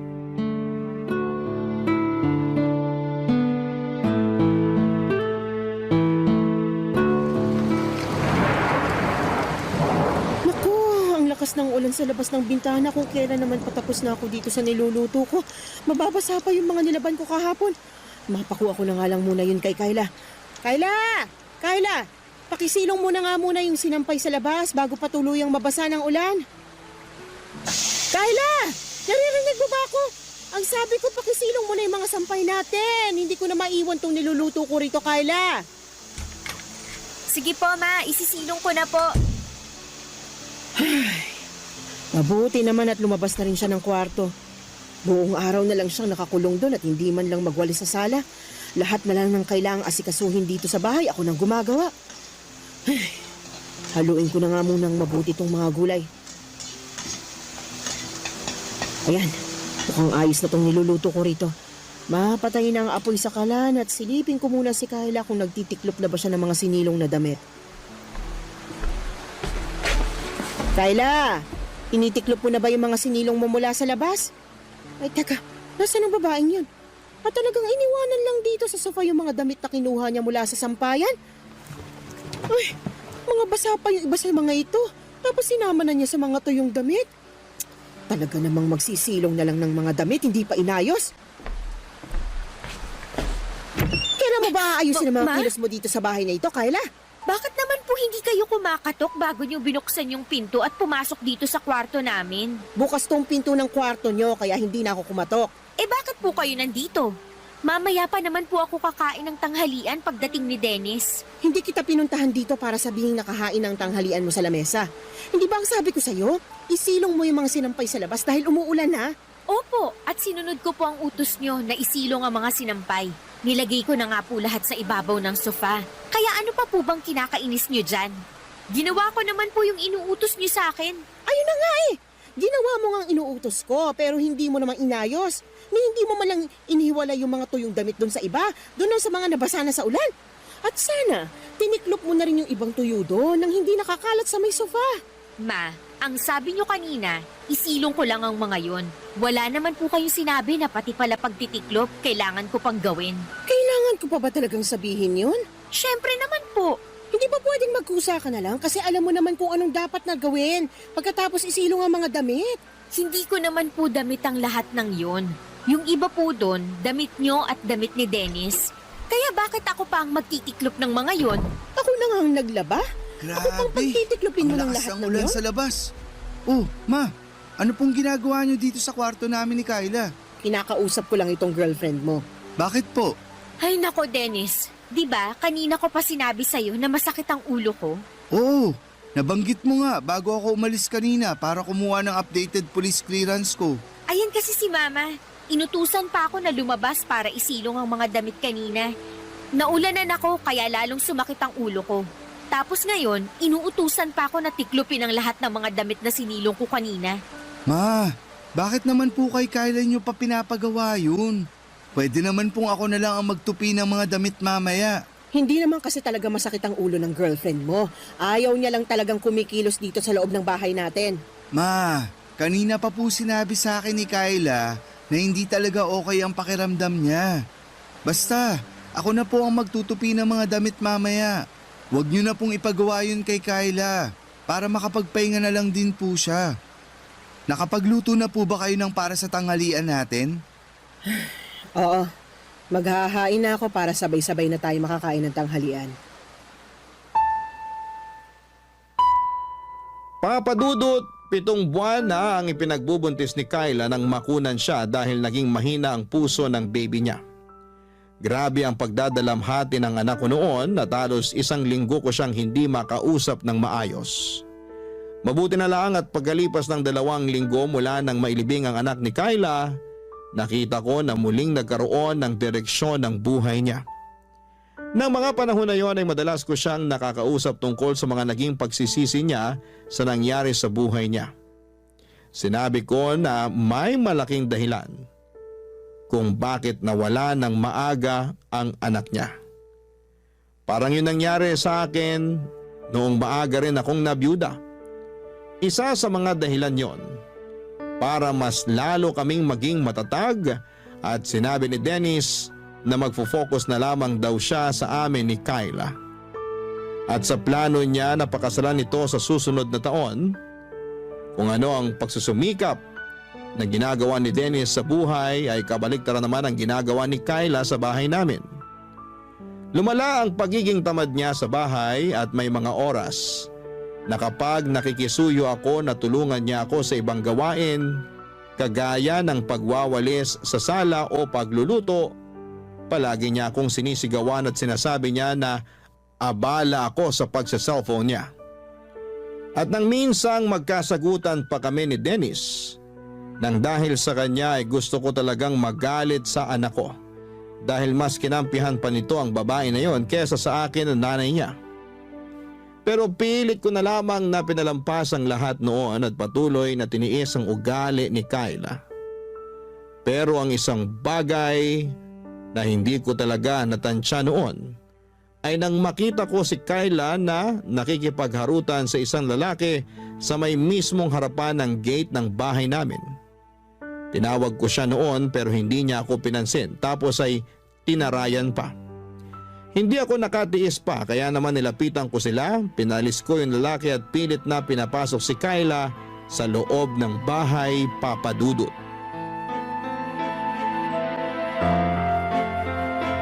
Bakit niyo naman po binastos yung bisita ko, Ma? Binastos? At siya pa talaga yung nabastos? Tama ba yung ginawa niyong paghaharutan sa harap mismo ng bahay ko? Ano pong paghaharutan ang sinasabi niyo? Pinsan ko lang po yung kausap ko kanina sa may gate. Pinsan, ang sabi mo nung nakaraan, delivery rider yon na naghahatid lang ng mga ino-order mo na kung ano-ano sa online. Oo nga po. Pinsan ko po yung delivery rider na yun. Ano na naman po ba yung iniisip nyo na hindi maganda tungkol sa akin? Hindi ako mag-iisip ng ganito kung wala akong nakikita na masamang ginagawa mo. At kailan pa po naging masama yung pakikipag-usap sa pinsan ko? Huwag mo ang binibilog ang ulo ko. Hindi lang kayo nag-uusap ng lalaki na yon. Nakita ko na hinahawakan niya ang kamay mo at hinalikan ka pa niya sa pisngi mo. Ang laswa nyo naman pong mag-isip, ma. Ang hirap po sa inyo. Lahat na lang ng ginagawa ko dito sa bahay na to, mali sa paningin nyo. Eh, kailan ka ba gumawa ng tama? Ultimo pag-aasikaso ng mga kailangan gawin dito sa bahay, hindi mo naman ginagawa ng tama. Magpapalaba ka na nga lang ng mga damit mo, hindi mo pa ilagay sa tamang lalagyan. Pati na nga ang mga pinagkainan mo, basta mo na lang iniiwan sa lababo. Kita nyo na?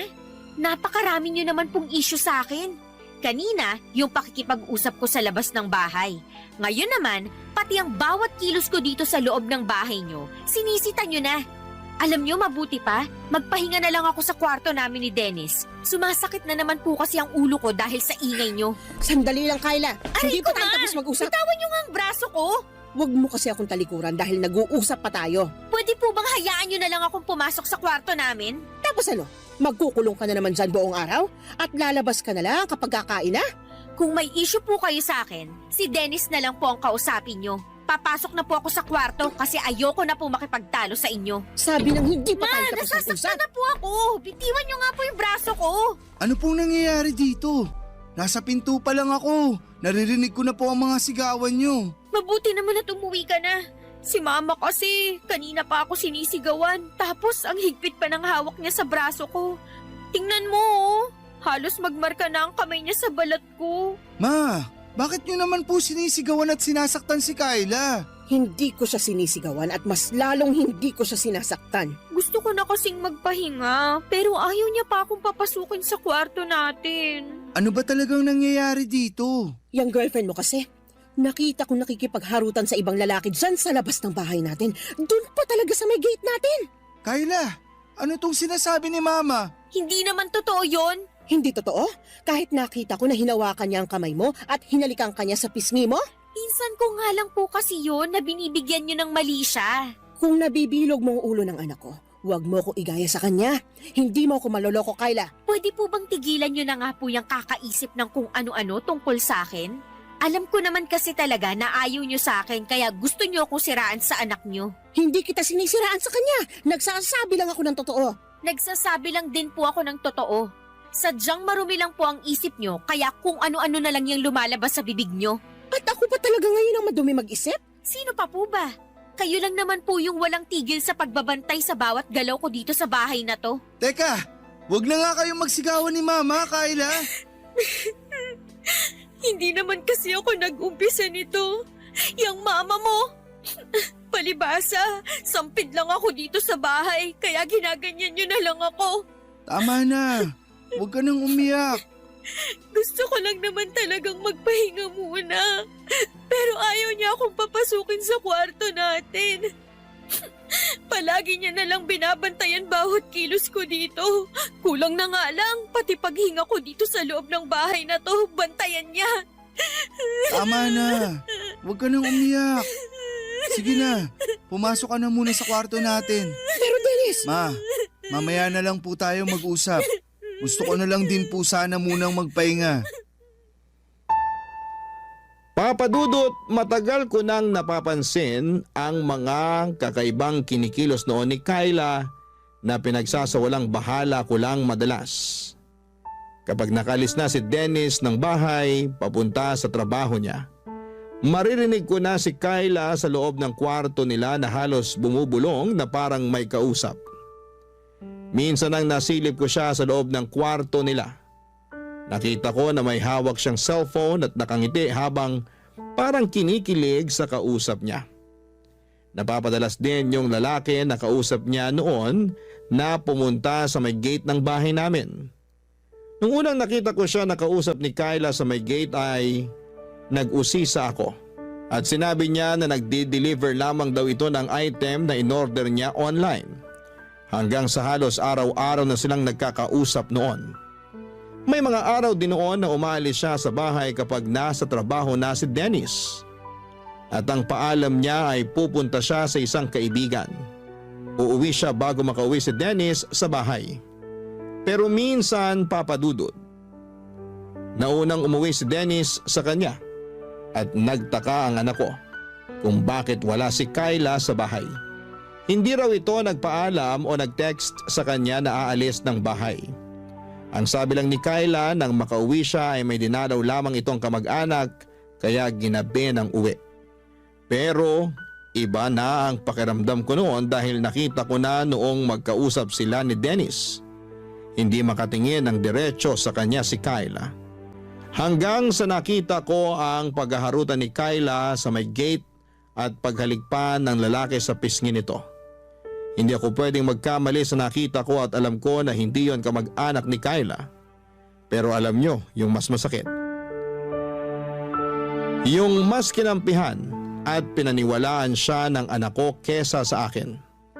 Wala akong ibang hinihiling noon kung hindi ang mapabuti ang anak ko at maging masaya siya sa kung sino man ang babaeng mapipili niyang mahalin.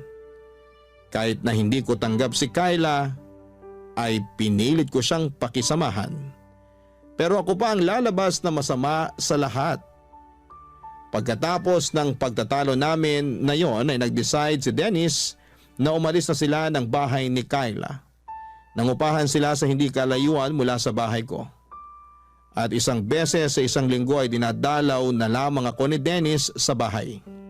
Kapag dinadalaw ako ng anak ko ay iniiwasan namin na pag-usapan ang tungkol sa relasyon nila ni Kyla para hindi kami magtalo. Papa Dudut, ang dahilan talaga ng pagsulat ko ngayon ay para humingi ng payo sa kung ano ang dapat kong gawin.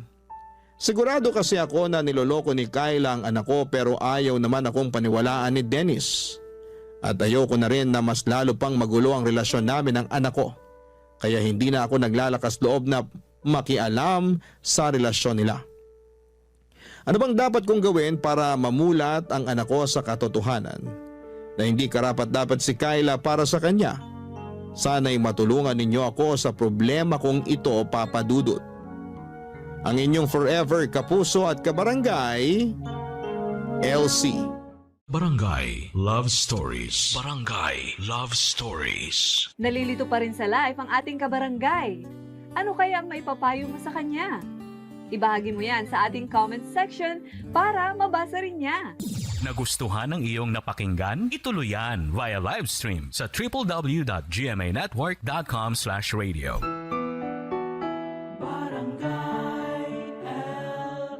In Mega Manila, 97.1